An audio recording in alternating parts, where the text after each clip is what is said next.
Hey, Thomas, testing. Can you hear me?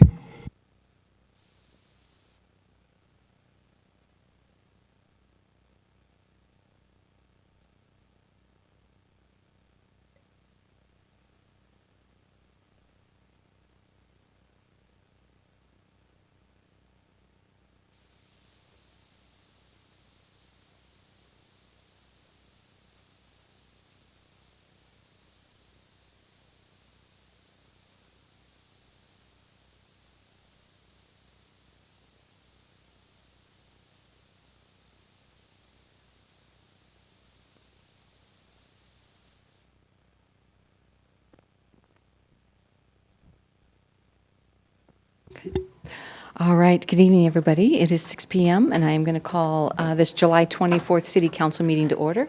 Please stand with me for the Pledge of Allegiance.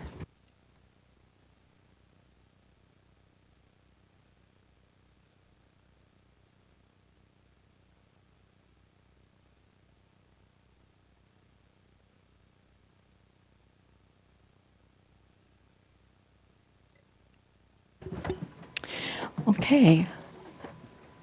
I'm going to go through the roll call.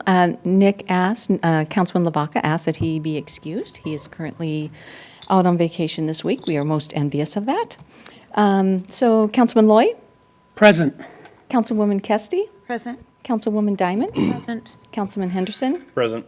Councilman Cock, Present. and Councilman Burns. Present. All right, welcome, everybody. I am looking for an approval of the agenda. Do we have an approval?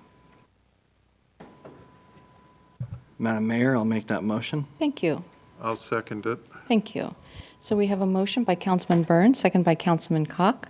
All those in favor signify by saying aye. Aye. Aye. Opposed, same sign. Motion carries. Thank you. Consent agenda, items 1 through 6. Do we have a motion? I'll make a motion. Thank you. I'll second. Thank you. So we have a motion by Councilman Cox and by Councilman Burns. All those in favor signify by saying aye. Aye. Opposed, same sign. Motion carries. Thank you. All right. So tonight we have a treat. We have a special guest. We have Linda Tyler from the Port, who's going to be giving us an update on the Swift Center, an upcoming event too. Yes, a few upcoming Yeah. events. Great. All right. There it is. All right, thank you. Well, good evening, everyone, and thank you for having me here tonight. It's always a pleasure to come and share some good news about the Swift Center and an update on some of the accomplishments and happenings that are occurring.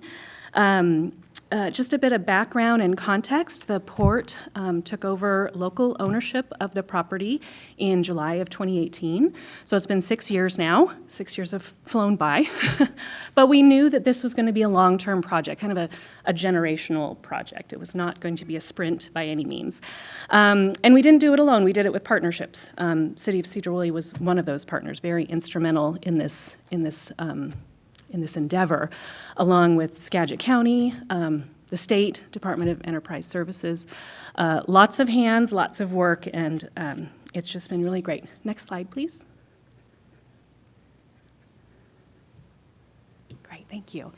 This is the vision of the Swift Center that was established early on in the process, and you can see that it's very broad because we wanted some flexibility in doing the work and creating a space that was really going to benefit the community. And I think we captured all those things, and we've got some really great things happening. And we're still working with the partners. We're really excited to continue to work on the next chapter of the Swift Center with all of you. Okay, next slide, please. And we've actually accomplished quite a bit during those 6 years. These are some of the topics I'll be touching on today. It's nice to kind of list them out because sometimes it doesn't feel like a lot always gets done, but when you list it out, it does. Just because it's such a big project. It's a big property, and it's got so much potential and so much excitement around it. So it's really, really nice to see that. Next slide. The first thing, probably the most visible thing for people, is restoring public access to the property. This was a big deal, and it took us about a year before we were really ready to kind of open the gates, so to speak. And there were several initial elements to restoring public access. We first had to do a lot of cleanup and preparation for visitors to come to the property. We created a historic route that kind of goes through the central core of the property along Hub Drive and then down. We had to define our hours when we were going to be open, which is dawn to dusk seasonally.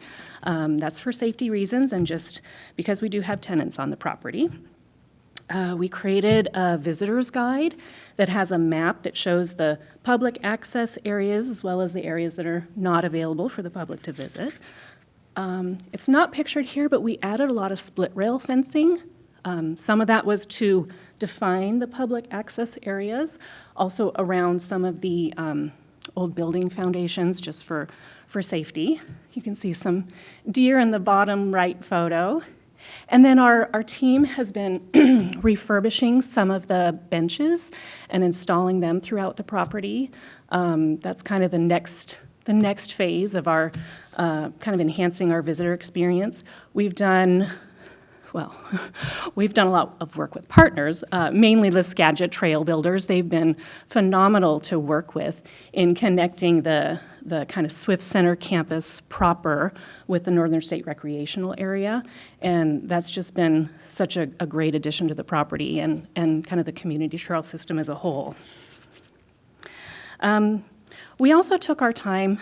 It was really important to kind of look and see how people were using the property and how they were engaging with the campus, and that allowed us to kind of see what other improvements we could make to kind of just make people invited and welcome onto the property. So there's more signage, there's mutt mitts, there's garbage cans kind of strategically located, and then public events has been another goal of ours. We hope to do a music in the park type event when the time is right, maybe next summer. So we're looking at that as well. And we're also finishing up an interpretive signage project that's going to be in conjunction with the virtual tour. Lots of coordination and moving parts with that, but we're really close to getting that done. Next slide. Great, thank you. Historic preservation was one of the original community goals that we established early on after hearing feedback from community meetings. And we feel very fortunate to partner with our local museums in order to tell stories and gather stories. That's a really important part of the goals of the Swift Center. 2 events coming up this summer. On Saturday, we have the Northern State Public History Day that's hosted by the Skagit County Historical Museum. That's from 9:30 to 4. And we have a speaking panel. Different speakers are coming. We have self-guided walking tours and guidebooks that you can pick up there. New this year, which we have our fingers crossed on this one. We're doing tours of inside the Coleman building. So people would call the museum, reserve some tickets, and then we have 5 different tours that will kind of guide people through a walking tour of inside the Coleman building. So that's really an exciting addition to this very special day. And then later next month, a 2-day event. I'm sorry I got the dates wrong on that, but for the Love of Northern State, which is hosted by the Sedro-Woolley Museum in conjunction with the grand opening of the Northern State exhibit. They'll have some outdoor tours and podcasts, a movie night. I know Councilwoman Kesty can talk a little bit more about that, but I just wanted to touch on it because we're really excited about that partnership too. It's just another great way of educating the public and sharing the story. Okay. Environmental cleanup. I don't think it's a surprise to anyone that a hospital built in 1912 would have some legacy contamination from operations that started over a century ago. But the port is really committed to environmental stewardship and taking good care of this property. There's been 7 areas of concern that have been identified, and we're working through those areas to address them. But just taking a look at the numbers, in 2019, 63 tons of petroleum contaminated soil from under, or in front of the former maintenance building was removed. That project was funded by PLIA, the Pollution Liability Insurance Agency. And then two big projects in 21, 210 tons of arsenic and lead contaminated soil from the athletic field, and almost 1,600 tons of arsenic contaminated soil from the former ward building areas. Those were both funded by the EPA and State Department of Ecology. So very grateful for that support and that partnership with those agencies. Great, thank you. Another thing we're very proud of is getting caught up on some deferred maintenance projects on the campus. The property, I think it's fair to say, had been pretty neglected for quite some time, and I think it's also fair to say the community was not happy about that. It was important to us that we heard that and we acted upon it. So since we've taken ownership, it's over $2.5 million of deferred maintenance projects that the port has completed. That's road repairs, building repairs, pipe repairs. You can imagine just the age of the building. Some of those projects are pretty in-depth. We've done 8 roofing projects, and they're big roofs. So it's quite an undertaking, and it's something we're very proud of. Not to mention just lots and lots of work done before we were able to invite people to come back on the campus and enjoy it. So, great. And we knew we needed a roadmap to kind of understand this property and its potential. So we worked with RMC Architects on a very robust feasibility study. Lots of outcomes from that were very helpful. We got accurate documentation of the buildings, a good assessment of their current conditions. We got beautiful designs and drawings. This is the inside of Trevenin in the rotunda upstairs. And then the rendering shows if it were to become a boutique hotel or something, this could be like the dining area or something. I think it's nice to see these visuals, to see what potential and what the possibilities are for this amazing campus. But there's so much data in this report and in this study, and probably the most important piece is the cost estimating, which kind of looking at adapted reuse versus new construction and what that would look like. And it gives us a great understanding of what it would take, which is a lot, probably upwards of $79 million to renovate 6 historic buildings and all the site improvements that would go with that. Now, that doesn't have to be all one big chunk bitten off at the same time. That's broken down by building. But it's promising to know that renovation is a possibility, especially when private sector partners would be eligible for the 20% historic tax credit. That's a big deal. And while it's no guarantee, it's good information, and it's very promising information. So that leads us to just looking for the right partners and the right opportunities, and that's kind of where we are with that right now. It's just, yeah, very, very exciting time, and this information is great to have as we kind of guide our decision-making as well. Thank you. So what's next? Northwest Innovation Resource Center is moving into the campus. They are renovating the former telecare building to build the lab at Swift, which is kind of an innovation center for startups and entrepreneurs.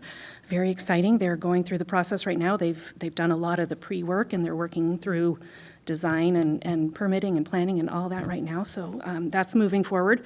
They have received federal, state, and local funding for this project, which is really exciting because there's a lot of enthusiasm about it, including from our end, so that's very, very good. Cascade Job Corps, always looking for ways to partner with them and support them and kind of secure their future on the campus. Our community firewood program, we've been doing this for several years, kind of quietly, and just last year it was formalized with a partnership with Community Action Agency. So we haul, anytime we have fallen trees or anything on our property, which we own a lot of forested land at the port around the airport. We haul it to the Swift Center and put it in our log yard. And then our team volunteered their Veterans Day to kind of cut and stack wood, and I think 36 full pallets of firewood were distributed last fall and winter to local families who use that as a fuel source. So with Community Action Agency, we were really able to reach a lot more people through that program, which is wonderful. And then just continuing to look for opportunities and build partnerships and find the right people to put on the bus and look at what's available and possible for this property. So, and that's all I have. If you have any questions, I'm happy to answer them. Oh, thank you, Linda. Thank you for making the opportunity to do this. I don't know, are there any questions for Linda? Yes, my council ward extends up toward there, and I really appreciate all the work you've done up there.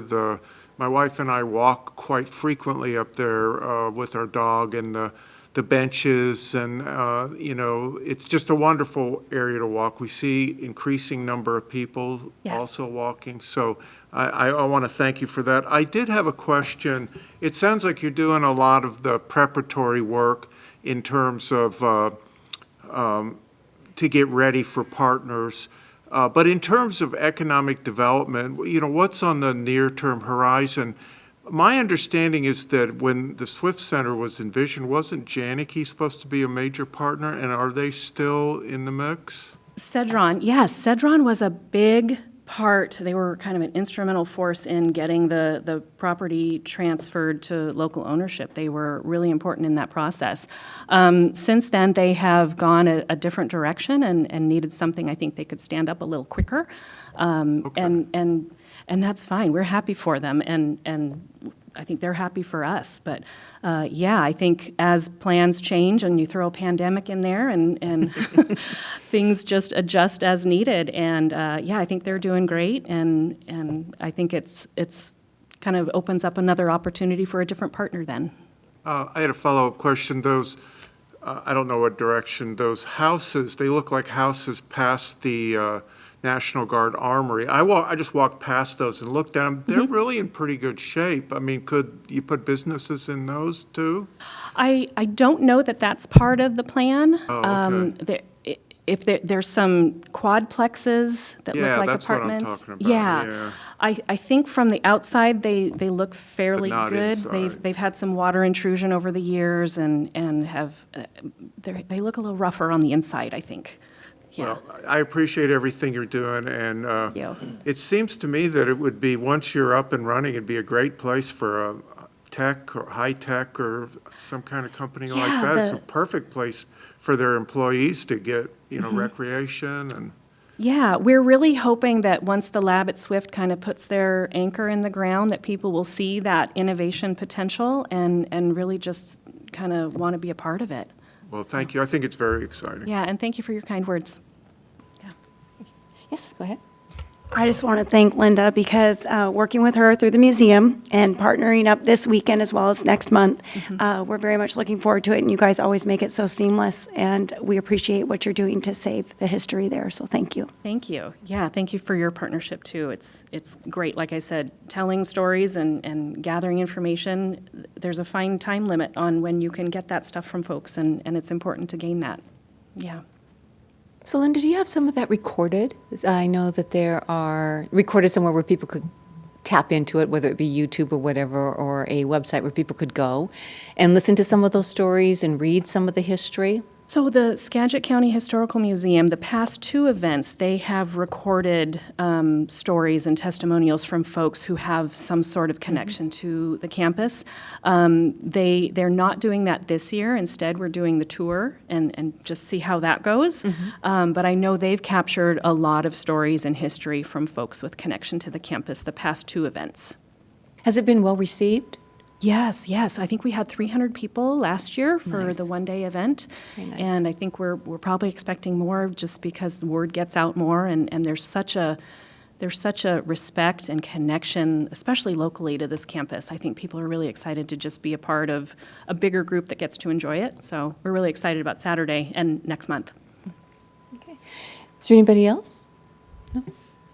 The one thing that I will say, I know when we first learned that you were going to be opening up the campus and the changes that you were going to be making, the abatement that you were going to be doing, it really felt like, I don't know, coming home, because there's several of us who had either family who lived up there, or not, well, maybe lived up there, but there's several of us that actually had family that worked up there. They were nurses, and in fact, there's a couple of us in the room where we had, my grandmother and the chief's father. And, Yeah. so. It's an important part of the community. It's nice to highlight that once again. Yeah. Yeah. So, all right. Yeah. Okay. All right. Well, thank you very much, Linda, Thank for coming. you very much. Greatly Thank you appreciate all. it. Yeah. Taking time out of your evening. Okay, moving on to City Administrator Report. Charlie. Well, here we go. Oh, I'm sorry, Charlie. I was talking to Charlie first. Just one Oh, I moment. thought Just I one heard you moment. say Kevin. No, I'm sorry, Kevin. No, Charlie first. I'm sorry. No, it's all good. Thank you, Mayor. Council, just one item this evening, and that is an update on streetlights. We got a request from council, some council members asking about the cost of implementing streetlights, kind of on a per block basis is what we were talking about in our response. And I want to send it down to Public Works Director Bill Bullock to talk a little bit more about what they've been able to figure out, and just something for the council to keep in mind as we go forward. Sure. I think in your packet, my team has come up with I guess I'll say a conceptual estimate. And we basically picked one side of a city block to kind of emulate. That's in downtown, we got four street lights per city block. And it's about, from as near as we can tell, about $90,000 for cutting roads, putting in conduit, pulling wire, and doing everything necessary to, including the fixtures, to energize I don't know, would you call it half a block or a block of streetlights? Anyway, one side of the street is about $90,000, so that kind of gives us a good increment to think about. Another thing that came up today is that Janicki is getting ready to basically go into Old City Hall and do a project there, which would include 3 of these streetlights. And so one of the things we started looking at today, that perhaps that down Woodard, on the north side of Woodard, could be kind of our first test of something like this. Because if we did a joint project, you start, when they have a proposal to do that, you start saying, okay, how are you going to energize these things? You know, there's one Cobra head that could be replaced, and we'd have to work with PSC to energize the Cobra head in front of the museum as well as down the street, because of the way it's kind of cobwebbed in. And how do you get that set of streetlights installed cleanly with a power source, potentially off of Metcalf? So that could be something to consider, that we do the north side of Woodard potentially first as a joint project with them, and put in 7 streetlights instead of 4. They're obligated to put in 3 from what I understand, but that would make the metering and the power source to the old city hall actually far cleaner than if they just did it as a standalone. But just a suggestion as a way to start. But yeah, it's about $90,000 a block, so that I understood we had potentially $300,000 to $350,000 we could potentially use to put these types of lights in, and so that would make basically 2 blocks, both sides, somewhere of streetlights to start. And then, of course, in the future, both from a development review standpoint, if there's more streetlights that would be obligated to go in as new development comes in, but then we can also understand what we could do as potential joint projects as well to light up more of downtown with our signature streetlight. That's great. That's all I got. Any questions? Go ahead, Mr. Did you find lights that were reasonably similar enough to what we currently have? The ones we are estimating in this are the ones we have. Oh, okay. So the great. ones we have are about $9,000 a piece. And that's basically what I would assume is our signature street light, and we'd want to keep them all the same if possible. So until our street lights are discontinued from whatever factory we get them from, that would be my recommendation, is to stick with those particular streetlights. Thank you. Okay. Yeah, I've got one question. 15, 20 years ago, when I was on the planning commission, we did stuff about getting new lights downtown. As soon as the project was over, everybody shook their head. It seemed like it actually got darker instead of lighter. Now, I would think, to me, one of the most important things is there going to be enough light to make it a good thing down there? Well, maybe I need to come to Sedro-Woolley when it's dark, because right now it gets dark pretty late, and I don't necessarily live here. But I'll say this. I don't know exactly do we know whether or not the streetlights that are in the downtown streetlights, are they LEDs or are they still sodium vapors? I believe they're LEDs. LEDs, okay. So, I would propose putting in LEDs wherever we do, because LEDs provide a brighter, more intense light than sodium vapors do quite easily. If we currently have LEDs, I'd certainly propose those are the same ones we'd put into anything new. For lights that aren't LEDs, they certainly make, one particular company I've done before is a company called LED Tronics, that basically make an LED bulb made to screw right into a fixture without converting ballasts to generators or anything like that. And that you can actually select the color on them. And they are, in the past, when I have installed those and retrofitted those from a standard sodium vapor light, they end up far brighter and better light. And because they're LEDs, those lights are actually either aimed down so that they're somewhat shielded, and so they're very nice. Thank you. Okay. Anything else, Charlie? Okay. All right, moving on then to the council member report. Here we go, Councilman Loy. Now you're on. What? Thank you. The skateboard challenge is coming up pretty soon, and we're working on it. Alan and I have been through, Alan's going to be in charge of certain parts of it, him and Nick. And we went down and checked on the PA systems today, so PA systems coming around. And we got a few things left to go, but we ought to be ready to go by the 1st of August, when it's coming the 17th, or the 1st of August. But it's not till the 17th, so we'll have to sit around and wait for 2 weeks. So then I was just going to mention that the other day I took a tour of the, not Freedom House, come on. What's the name of your organ? Family Promise. Family Promise. And I found it was quite worth my time to understand what's going on, so I told her if she had me go through 6 or 7 more times, I might catch on, so. But it was worth my time to go on the trip, so I would suggest anybody that has the time, it'd be worth their time. All right, thank you. Councilwoman Kesty. Well, Linda already invited everyone, so don't forget about Saturday, and we hope to see you there. All right, thank you. Councilwoman Diamond. Good evening.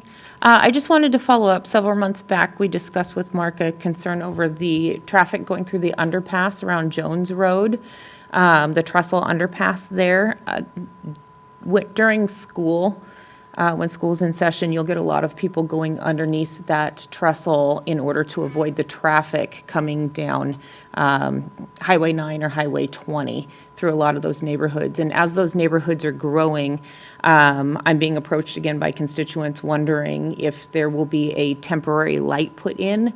And at one point, we know that will eventually close, but not until our other projects are completed. And so in the meantime, we're hoping that there might be the possibility of a temporary light to allow for additional safety for our families traveling to and from school through that route. Mark had mentioned that there may be the possibility of it needing a survey, and so I was just wondering what the status of that was. Sorry, I have no idea. So a survey, as in like an engineering study type thing or something? Traffic study. Traffic study. And so, right now, so there's a couple of different things changing with Sap Road right now, although I don't know if they're going to be done before school starts. So right now, they're putting in piles, so they're getting ready to put in a bridge in Sap Road so they can take out the wooden trestles that are under there currently. And so right now, there's going to be a certain point in time where I'm guessing, but when they put a bridge in, they usually close the road. Right. Okay? I believe that bridge is they're due to finish their piles. They're putting in 57 piles by the end of August. And then shortly after that, they'll begin installing the bridge on top of those piles and then removing the subsequent fill and different things. So, a couple things. One, the space under Sap Road underpass, call it that, is going to increase in width because they're putting a new bridge in. And so that will help to a certain extent. As far as whether or not we put a temporary, I can look into what that type of thing would cost or whatever, but that would be something where you'd like have a alternating red and green light condition, right? Right. So I guess I would say let's wait to see what BNSF does. And then after they finish with the Sap Road Bridge, they're putting in the bridge where John Liner alignment's going to go. Correct. Okay? And because of that, I'm going to be applying for a TIB grant to put that road in and to start designing it next year and then potentially have a road in with that connection by sometime in 2026. So that's kind of the long-range plans as I know them right now. But let me take a look at it and figure out that coordination with BNSF. And then, of course, when we get the, I'll call it the John Liner Jones Road connection made, and then we will, shortly after that, close Sap Road. Right. Okay. Thank you. We just wanted to make sure that there was something that would ensure some of the safety of the families traveling to and from there during that time before the road ends Right. up eventually closing. We're aware that that will happen, but Sorry, Mark didn't pass that on to me before I left, but you now have, so that's cool. yeah, that's okay. I just wanted to follow up on it because I was approached again by what the status of that was, so Yes, just wanted ma'am. to check in. Yes, ma'am. Thank you. Councilman Henderson. This week, I was pleasantly surprised to see all the sidewalk projects happening around town. I got to give a big shout out to Public Works. Things are happening very quickly, and projects they look great. That's very refreshing to see, so we're really proud of that. Also, we noticed a lot of complaints on speeding on Township, and the new crosswalk makes cars stop. It's just incredible. So big shout out to Nate and the guys for getting that crosswalk up on, I think it was on Tuesday. So yeah, a lot of happy people about what's going on. Thank you. All right. Councilman Cock? Yes, just, I saw it in the paper, and I can't remember if we were briefed on this, but great news on funding for Olmsted Park. That's very exciting, and I think that park's just going to be a great addition to the city, and I know people in my ward are really looking forward to it. Thank you. Okay, thank you. Councilman Burns? I too have heard positive things from my neighborhood with sidewalks going in, and especially the extension near the senior center. It's getting a little bit closer to connecting all the way through. Also recently took a tour of Family Promise. I want to thank you for that and say that it is a great idea to go.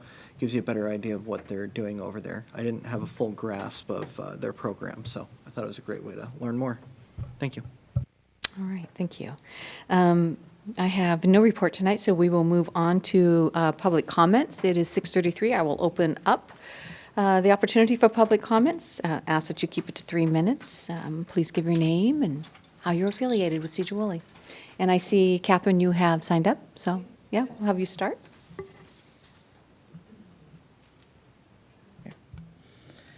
All right, good evening. I've been mentioned a few times tonight, but I'm Catherine Olson, and I work for Family Promise of Skagit County. So, first of all, I would like to thank the mayor, Councilman Joe, Councilman Nick, and Councilman Kevin, because they've all taken me up on the offer of having a tour of our Family Promise program and the campus.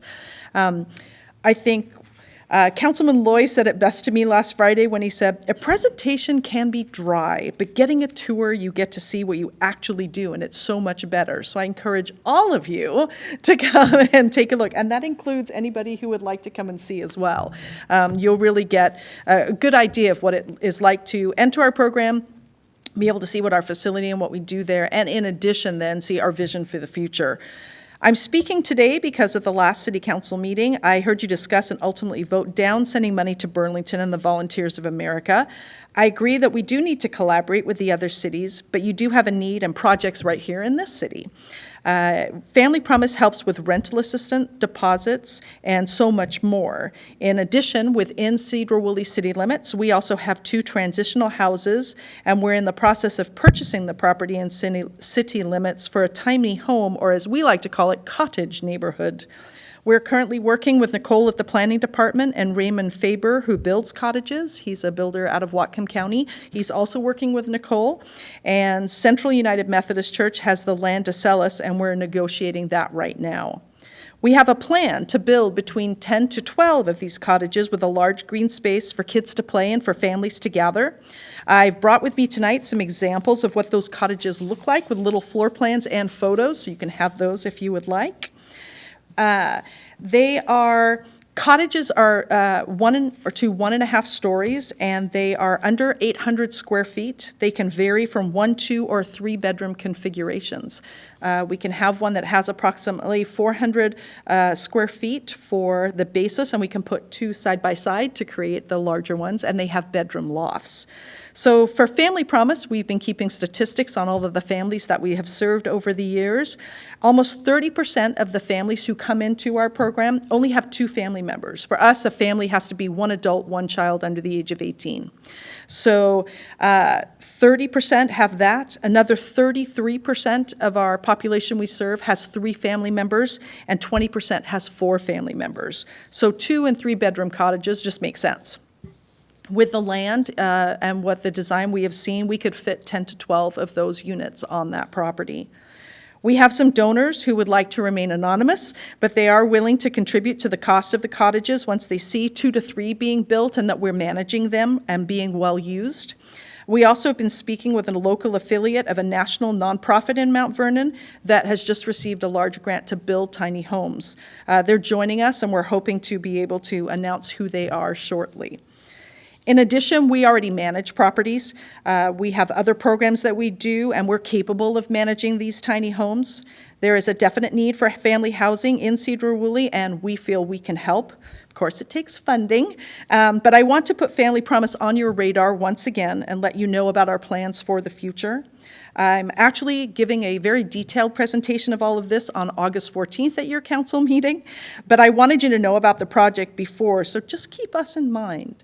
And so the other thing I want you to do is remember this magic number. It's number 83. Why? Because that's the success rate of Family Promise, 83%. That's how many families we can help in our program have found permanent housing. So I thank you for your time. Thank you. Is there anybody else for public comment? Is there anybody online if you want to raise your hand? All right, seeing none, I'm going to close Family Promise. It is 6:30, or Family Promise. I'm going to close public comment. I guess I heard that a lot tonight, didn't I? Yeah. And we are going to move on to new business. There is no unfinished business on the list tonight on our agenda, but we do have new business. And the first item is the possible donation of land to Helping Hands Food Bank. And Charlie, I think this is you. Thank you, Mayor Johnson. We were approached by Helping Hands Food Bank. We have a land lease with them for a property that's east of the cemetery that the city owns, but we've been leasing to Helping Hands for several years now. It goes back to 2016, 2017 time period. Helping Hands has a provision in that lease that allows them to essentially buy the land from the city for $300,000.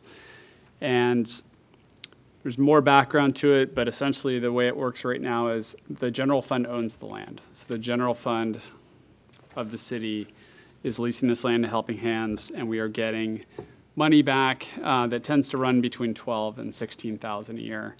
If they were to come up with 300,000, then they would stop paying us rent, and then they would own the land per the terms of the agreement. So Helping Hands has been working to do that. They've been working to get funds to buy the land, and they've been talking with the state of Washington about that. In their conversations with the state, they have been asked by the state if they've approached the city about the city donating the land to Helping Hands. And so they sent me an email. I got an email from Becky and basically asking if the city would be interested in that, talk with the mayor. We don't have the ability as staff or the mayor to donate city land. That's a council responsibility, so we have an obligation to bring this request before you, which is what we're doing tonight. So I included in here the lease, just so you can read up on that. It's been a few years now. We also included as late material an email from Rebecca as well that just gave you some more context for her ask. And I was very upfront with her. I don't recommend that we do this because we've got an agreement. We already had an agreed upon price. That price of $300,000 is kind of locked in 2016 dollars. Prices have inflated quite a bit since 2016. We also had borrowed money from the sewer fund. I got asked this question before. The general fund borrowed money from wastewater in order to buy this land originally, and we paid it back last year. That loan is retired. It needed to be paid back. So now the general fund owns it outright, but that is a little bit of the history of the land. So at the time, the city's general fund didn't have enough money to make this all happen. Okay. So the money would come back to the general fund if we received the 300,000, which means they- it could be used for anything. Oh, my apologies, Charlie. No, Didn't mean no to step worries. on you Sorry, there. I was just unpacking thoughts gradually. They're not coming out as fast as normal. Okay, thank you. Any questions or comments? Yeah, I've got a comment.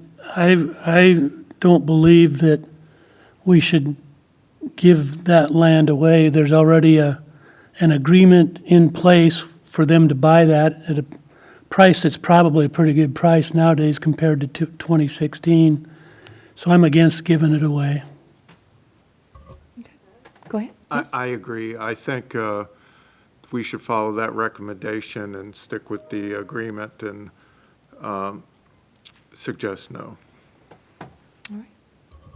Anyone else? Yeah, I'd make a motion to deny Oh, the land donation. I'll second that. all right. Any other questions or comments? I need to recuse myself. Yes, all right, thank you.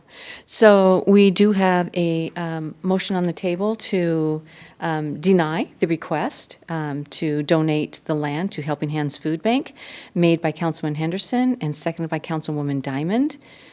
Is there any more discussion? Okay. With Councilman Burns recusing himself, all those in favor signify by saying aye. Aye. Opposed, same sign. Okay, all right, thank you. All right, last item on the list tonight is the professional services agreement. And this is with, for the wastewater treatment plant engineering report and upgrade design. So, Mr. Bullock. Thank you, Mayor. So as council knows, it's pretty long history from Mark Freiberg, and as I understand that, we are marching towards the need to upgrade our sewage treatment plant, mainly because of flow and growth going into the plant.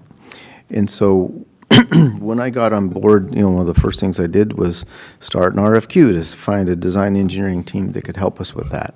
And so that's what's before you tonight. We went through a fairly extensive SOQ and interview process with 4 different very qualified design firms, and RH2 Engineering gave us a superior proposal, so that at this point they're the preferred candidate. The way this is, that we've set this up, is kind of 4 phases that's in the memo. The first one is really what this contract is for, and that is to help us write superior grant proposal to Department of Ecology for funding the facility plan and the design, which is going to be about $2 to $2.5 million. And that funding would become available next year.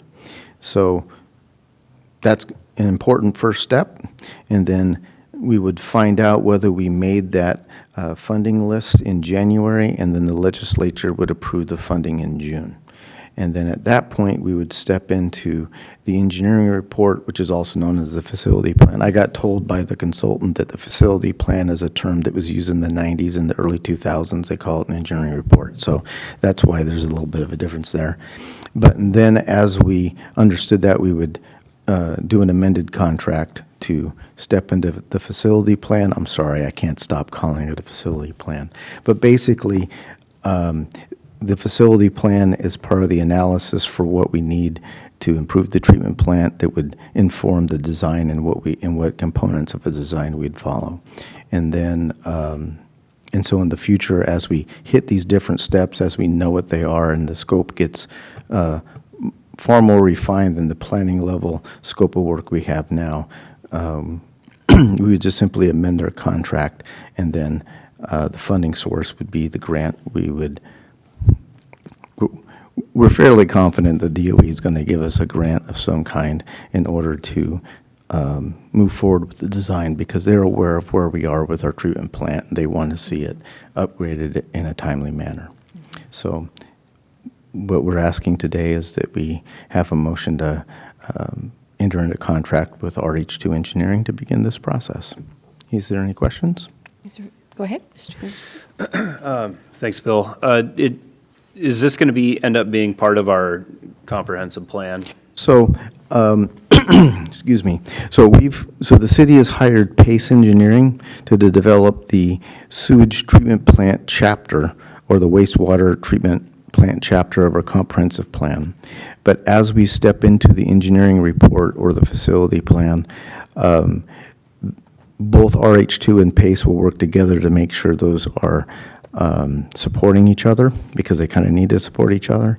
And so that's how that will work. Okay, thanks. And of the grant funding that we've got for the comp plan, is any of it able to be allocated towards this 75,000? Not at this time. So right now, we have about I believe it's a $3.5 million reserve fund that we've built up over the years. Primarily, that's to reduce construction costs in the treatment plant. But right now, that's what we propose to spend that's where the $75,000 to do this is going to come from. And then our intent is for the remaining, like I said, $2 to $2.5 million to get paid through DOE and their Centennial Fund grant program. Thank you. All right, anybody else? All right, and it sounds like you're looking for a motion tonight, correct? Yes, ma'am. Okay. So is the council ready to move forward with this? I'll make that motion. All right. I'll second it. All right, so we have a motion by Councilman Henderson and seconded by Councilman Koch to approve the professional services agreement, RH2 Engineers, Inc., for the wastewater treatment plant engineering report and upgrade design. All those in favor signify by saying aye. Aye. Opposed, same sign. Okay, motion carries. All right, with that, we're going to move into executive session, and this is going to be a discussion with legal counsel about current or potential litigation. This falls under RCW 42-30-110-1I, and action may be taken afterwards. Nikki, how long do you think you are going to need?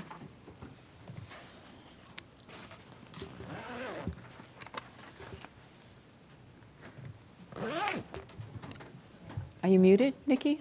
I think it looks like Nikki's may have already gone into the breakout room. We're working with some Okay. UAT stuff All right, well, tonight, but I would we'll do start 10 with minutes. Yeah, we'll start with 10 minutes. So we'll be back at 6:57.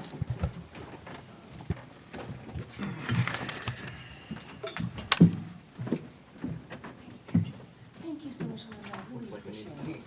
Take care of yourself. Enjoy the rest of your summer.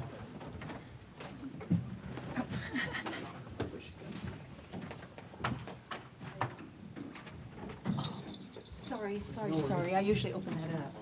My apologies.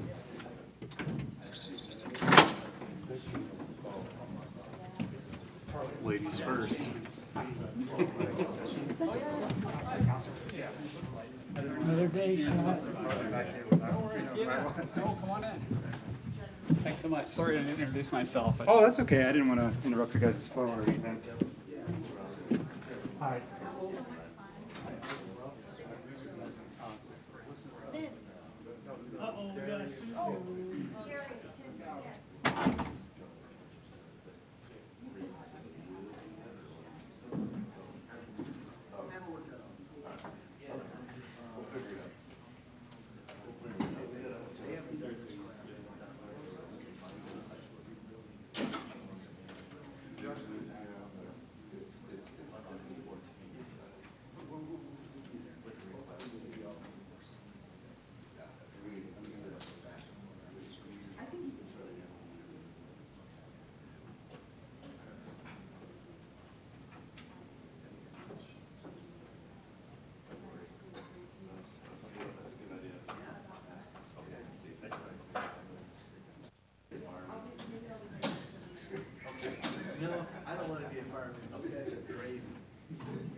Hey, real quick, Chief or Tom, can one of you guys hear me?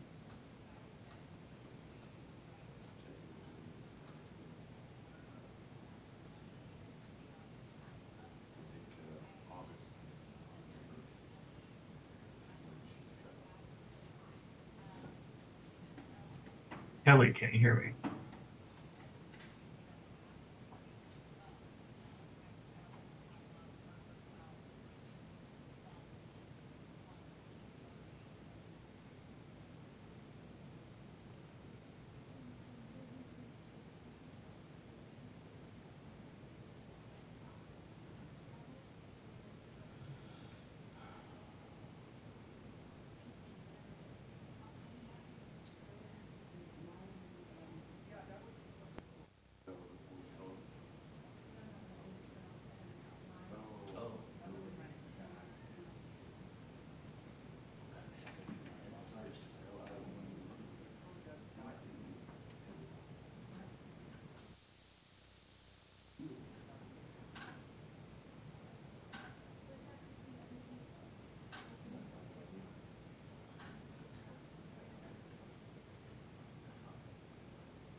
Okay, it's 6:57, we are back, and action was taken. Do we have a motion? Madam Mayor, I'd like to make a motion to approve the mayor to sign the Morel versus Sedro-Woolley settlement agreement. I'll second that. Okay, so we have a motion by Councilman Burns, second by Councilman Diamond. All those in favor signify by saying aye. Aye. Opposed, same sign. Okay, so I do have a request here in front of you, council members. You noticed in your information-only items, there was a Growth Management Act Steering Committee proposed revisions for the county-wide planning policies. And Tom would like to address that with you, if he may, to have a brief discussion. Are you open to that? All right, perfect. Thank you, Tom. Go ahead. Hi, thank you, Mayor. Good evening, Council. This is just a quick introduction to some proposed changes that they want to make to the countywide planning policies. We want to come back at your meeting on August 14th, and then at that time, ask if you have any suggested changes to it. Included in your packet is a red line edited version. We just ask if you please review that and then come back. If you have any questions, we're happy to take those down and then take those back to the steering committee at their meeting in September. Thank you. Are there any questions? Did anybody have a chance to peruse it?